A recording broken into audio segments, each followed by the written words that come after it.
നമ്മളെല്ലാവരും നമ്മുടെ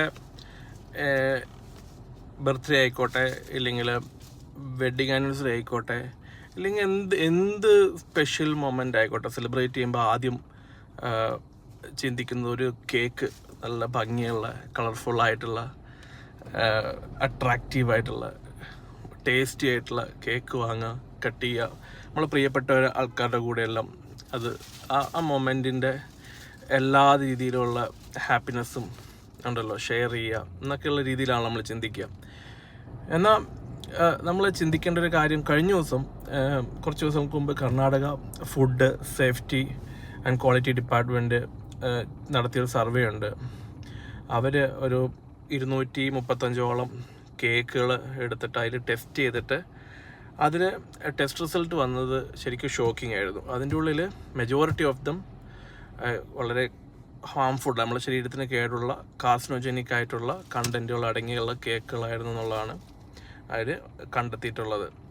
അപ്പം നമ്മൾ എപ്പോഴും ഒരു കൺഫെക്ഷനറി ചെന്നുകൊണ്ട് നമ്മൾ കേക്ക് സെലക്ട് ചെയ്യുന്ന സമയത്ത് നമ്മൾ അതിൻ്റെ എസ്തെറ്റിക് സൈഡ്, കാണാൻ ഏറ്റവും ഭംഗിയുള്ള ഏറ്റവും അട്രാക്റ്റീവ് ആയിട്ടുള്ള കേക്കുകളൊക്കെയാണ്. ഇപ്പം ഞാനാണെങ്കിലും ഒക്കെ അല്ലേ, പെട്ടെന്ന് നമ്മൾ കണ്ണ് അതിലേക്ക് പോവാം, സ്വാഭാവികമാണ്.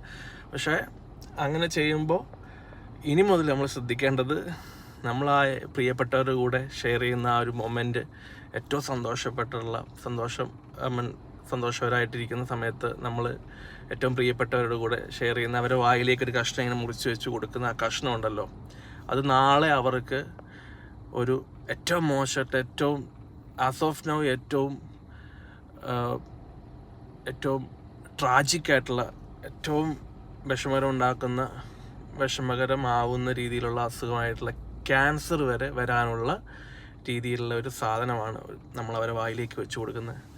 ആ ഒരു സ്നേഹം എന്ന് നമ്മൾ മനസ്സിലാക്കിയാൽ നല്ലത്.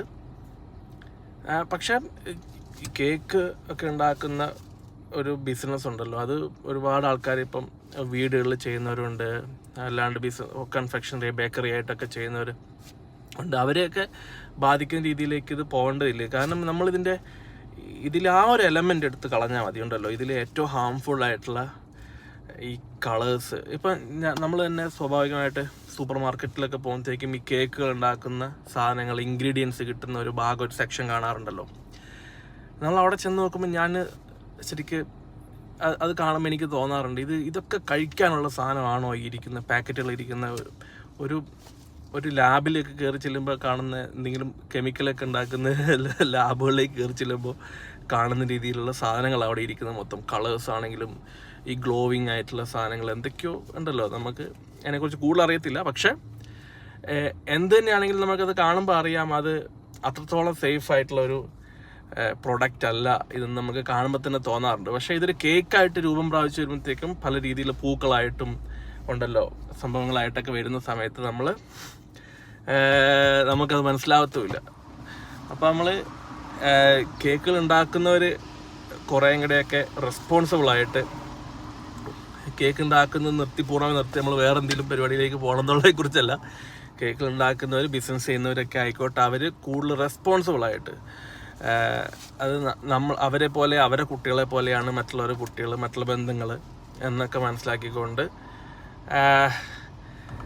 ഇത്ര ഹാംഫുള്ളായിട്ടുള്ള സംഭവങ്ങൾ, അത്രത്തോളം ഗ്ലോവിങ് ആയിട്ടുള്ള കേക്കുകളൊന്നും വേണ്ടത്. നമുക്ക് ഉണ്ടല്ലോ ആ ഒരു മൊമെൻറ്റിൻ്റെ ഹാപ്പിനെസ് അല്ലേ നമ്മൾ ഷെയർ ചെയ്യുന്നത്. ആ കേക്ക് എന്ന് പറഞ്ഞാൽ അതിൻ്റെ ഒരു മാരകമായിട്ടുള്ള ഘടകമല്ല ശരിക്കും പറഞ്ഞിട്ടുണ്ടെങ്കിൽ. നമ്മളത് അത്രത്തോളം നമ്മൾ ആ മൊമെൻറ്റ് ഹാപ്പിനെസ് ഉള്ളതാണെങ്കിൽ നമുക്കൊരു ബണ്ണ് മതിയില്ലേ, ഒരു ബണ്ണിൻ്റെ മുകളിലൊരു കാൻഡിൽ കത്തിച്ച് വെച്ചിട്ടുണ്ടെങ്കിൽ നമുക്ക് ആ മൊമെൻറ്റ് സെലിബ്രേറ്റ് ചെയ്യാൻ പറ്റും. അപ്പം ആളുകളെ ഇതുപോലുള്ള മാരകമായിട്ട് അസുഖങ്ങളിലേക്ക് തള്ളിവിടാത്ത തരത്തിലുള്ള കേക്കുകൾ ഉണ്ടാക്കി നിങ്ങളുടെ എല്ലാം ബിസിനസ് മുകളിലേക്ക് കൊണ്ടുവരാൻ വേണ്ടിയിട്ട് സർവശക്തനായ ദൈവം നിങ്ങളെ അനുഗ്രഹിക്കട്ടെ. Praise the Lord.